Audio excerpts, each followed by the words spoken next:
Wicked for good মুক্তির প্রথম দিনেই যে বক্স অফিসে ইতিহাস গড়ে ফেলেছে। ইউনিভার্সাল পিকচার্সের এই মিউজিক্যাল সিকুয়েল মুক্তির দিনেই আয় করেছে $68.6 মিলিয়ন।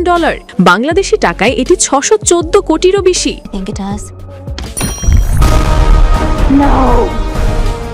এতেই শেষ নয়, চলমান সপ্তাহান্তে ছবিটি আয় করতে পারে $151.5 মিলিয়ন, যা ব্রডওয়ে অভিযোজিত সিনেমার ইতিহাসে সর্বোচ্চ উদ্বোধনী আয়। ইউনিভার্সালের রিলিজ হিসেবেও এটি দ্বিতীয় সর্বোচ্চ উদ্বোধনী আয়। শুধু জুরাসিক ওয়ার্ল্ডে রয়েছে এর সামনে। ভাবা যায় একটি মিউজিক্যাল এত বড় সংখ্যা। গত বছরের প্রথম উইকেড প্রিভিউতে আয় হয়েছিল $112 মিলিয়ন, কিন্তু উইকেড ফর গুড সেই রেকর্ড অনেকটাই ভেঙে এগিয়ে গেছে। এবারের আয় বাড়াতে বড় ভূমিকা রেখেছে Amazon Prime member special preview, ফ্যানদের জন্য ডাবল ফিচার শো আর প্রিমিয়াম ফরম্যাট যেমন IMAX, 4DX আর ScreenX।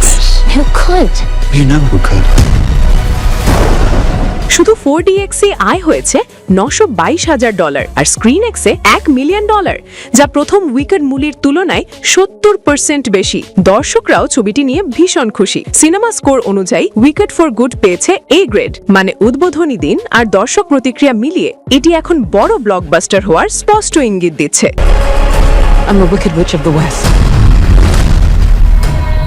মিউজিক্যাল ঘরানার সিনেমার প্রতি দর্শকের আগ্রহ আবার ফিরে আসছে, আর উইকেড ফর গুড সেই জোয়ারকে আরো শক্তিশালী করেছে। এটি চলতি বছরের অন্যতম বড় রেকর্ড গড়ার লক্ষ্যে ছুটছে। আপনারা কি সিনেমাটি দেখেছেন? কেমন লেগেছে কমেন্টে জানাতে ভুলবেন না। ভিডিওটি ভালো লাগলে লাইক, শেয়ার আর সাবস্ক্রাইব করতে ভুলবেন না। What have you done to me?